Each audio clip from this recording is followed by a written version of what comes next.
C'est une situation extrêmement préoccupante. Le monde a connu en 2016 et la situation continue en 2017 des conflits de grande ampleur. Le conflit au Yémen, le conflit en Syrie, en Irak, le conflit au Sud-Soudan.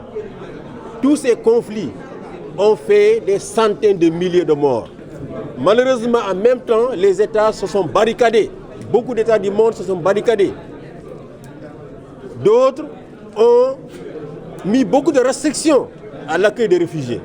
Les pays qui ont le plus de moyens dans le monde ont failli à leur obligation d'accueillir des réfugiés.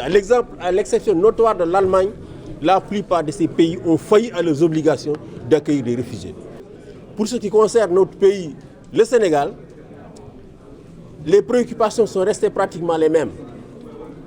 En 2016, le gouvernement a continué à porter des atteintes graves à la liberté de manifester.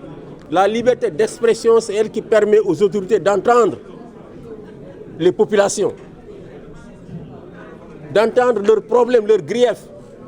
Lorsqu'on empêche aux citoyens de marcher, on les empêche de revendiquer tous les droits. L'autre chose, c'est les atteintes à la liberté de la presse, des journalistes, parce qu'ils ont donné la parole à des personnes qui ont tenu des propos, n'est-ce pas, inacceptables pour le gouvernement, ont été convoqués à la DIC, ont été détenus pendant des heures, interrogés de façon injuste. Cela doit cesser. La condition des prisons, exécrable, les prisons sont surchargées, on a annoncé beaucoup de mesures, on n'a pas encore vu ces mesures-là. La plupart des prisons sont surpeuplées, beaucoup de prisons n'ont même pas de toilettes. Les détenus sont obligés de faire leurs besoins la nuit devant les autres détenus dans des seaux. Cela est indigne d'un État comme le Sénégal. Nous avons fait beaucoup de recommandations.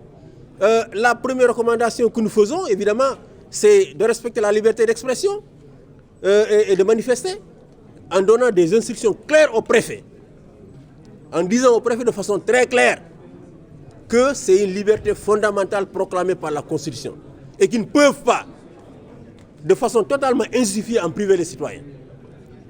Et nous avons demandé également que l'État abroge l'arrêté Ousmane Ngom, qui est un arrêt décrié par tout le monde et qu'il continue à maintenir de façon tout à fait inacceptable.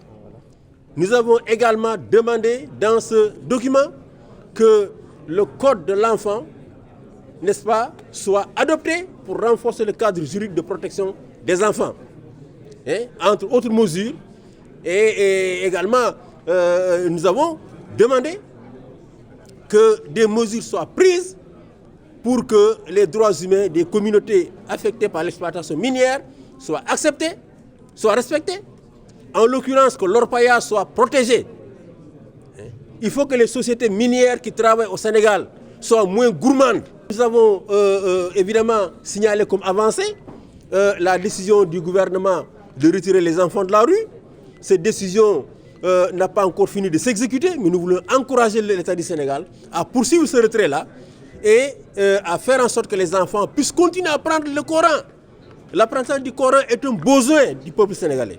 On ne peut pas supprimer cet enseignement, mais il faut qu'il se fasse dans la dignité, dans le respect de la dignité et des droits des enfants. Cela signifie que l'État doit mettre des moyens à la disposition des daras. Des daras doivent être agréés, ça ne doit pas être fait, les daras ne doivent pas naître de façon anarchique.